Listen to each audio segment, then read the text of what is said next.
Pipili block जसुआपुर सुल्ताननगर रे चाषी मानक पई खोलिला आधुनिक कृषि जंत्रपातिर नूतन केन्द्र।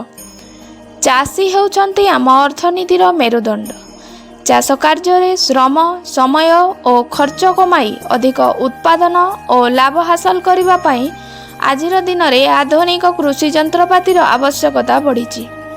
एही आवश्यकता को नजर रे रखी रमाकांत स्वाईं उद्यम रे जसुआपुर सुल्ताननगर ठारे चाषी मानक पई शक्तिमान कंपनी रो विभिन्न उन्नत मानर कृषि जंत्रपाति उपलब्ध करा जायछि।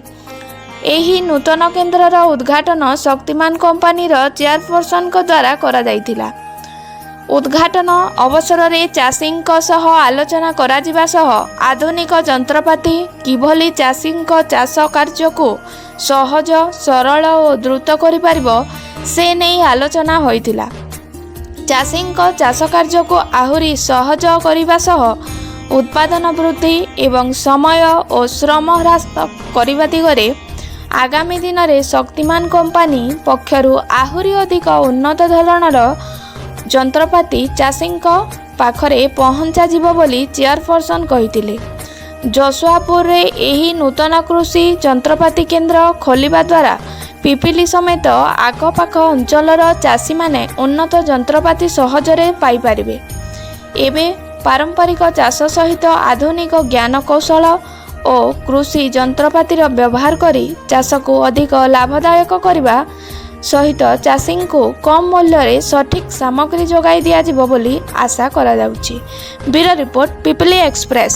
मेरा नाम अश्विन गोयल, मैं शक्तिमान की तरफ से हूँ और आज जो रमाकांत भाई ने शोरूम बनाया है वो हर एक चाषी भाई को अच्छी से अच्छी सहूलत मिल पाए, स्पेयर पार्ट मिल पाए, क्योंकि Shaktimaan number 1 in the world में है और वही प्रोडक्ट आज हमारे पूरे एरिया में अच्छी तरह से सपोर्ट मिले।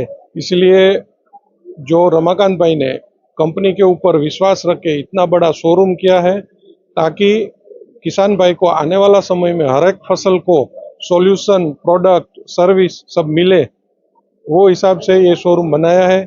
इसलिए मैं रमाकांत भाई को खूब खूब धन्यवाद देना चाहता हूँ और आप लोग भी ये सहभागी हुए जो ओपनिंग के शोरूम में, उसके बाद उसके लिए भी आप सब लोगों को धन्यवाद। Thank you. आज जो हमारा यहाँ पे शक्तिमान का जो रमाकांत जी ने नया शोरूम का अनावरण किया है, उसके लिए रमाकांत जी को और उनकी पूरी टीम को, पिंटू भाई को बहुत बहुत धन्यवाद, बहुत बहुत शुभकामनाएं। शक्तिमान आज चाषी के लिए 5 फसल चक्र के सारे उपकरण बनाती है। हमारा निवेदन है कि आज इस शोरूम के मार्फत से ये जो संदेश है मेरे पूरे उड़ीसा के चाषी बंधुओं के पास जाए कि आज हमारे पास जब करना, फसल का प्रबंधन करना, फसल को हार्वेस्ट करना और जितने भी फसल के अवशेष रह जाते हैं उनको ठिकाने लगाने के सारे उपकरण ये हमारे पास उपलब्ध है। और सरकार की तरफ से भी हमें बहुत प्रोत्साहन है। सरकार की तरफ से जो हमें आशीर्वाद मिला हुआ उससे हम लोग काफ़ी आगे बढ़ रहे हैं। और रमाकांत जी जो ये शोरूम है ये हमारे जो चाषी भाई है उनकी सेवा के लिए ये समर्पित करते हैं। तो आप सभी का बहुत बहुत धन्यवाद, आप लोग यहाँ आए और हमारे शोरूम को आपने एक नया ऊर्जा दी। और रमाकांत जी और उनकी पूरी टीम को एक बार फिर बहुत बहुत शुभकामनाएं इस नए शोरूम और नए सेवा के लिए जो चाषी के लिए उन्होंने निर्मित किया।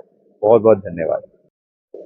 होम ट्रेडर्स प्रोप्राइटर मु एक्चुअली फास्ट शक्तिमान बिजनेस आरंभ करते से ओडिशा रे माने पूरी डिस्ट्रिक्ट स्पेशली रोटावेटर कौन लोग जानी नथिले। 2010 मसीह आम आरंभ कलु, तापर आनिकी 5टा 3टा 10टा एमती गाँ गाँ बुली डेमो करी बिजनेस आरंभ करूँ। बर्तमान पूरी लोकंकर सहानुभूति रे आमे बर्तमान 250 ରୁ 300 रोटावेटर पूरी रे बिक्री करूँ एवं रोटावेटर बिकवा सांगे समस्त को स्पेयर सर्विस सब 24 आवर आम स्पेयर भी अवेलेबल करूँ, सर्विस भी अवेलेबल कर पार्छु।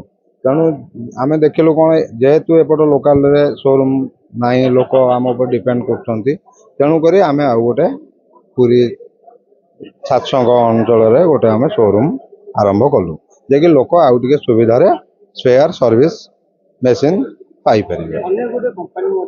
चाषी माने तो निश्चिंत उन्नति होउचंती, कहीं शक्तिमान एमती गोटे प्रोडक्ट अच्छी जे कि कौन प्रोब्लेम ना से कौन कम्प्लेन आसुनी। जदि भी मेसिनारी हिसाब से 100 गोटे दिटा कंप्लेन आम इनस्टांट सर्विस दे पार्छ कहीं सब स्पेयर आम आवेलेबल रखिपुँ एवं मेकानिक भी सब आम पाखे आवेलेबल अच्छा निश्चिंत आगामी दिन को आम आहरी नुआ नुआ जो मेसिनारी सब बाहर सेगुड़ा सब आणबू लोक मान अवेयरनेस करेबू गाँ गाँ मानक डेमो करेबू डेमो कलापर लोक निश्चिंत उपकृत आहरी हे।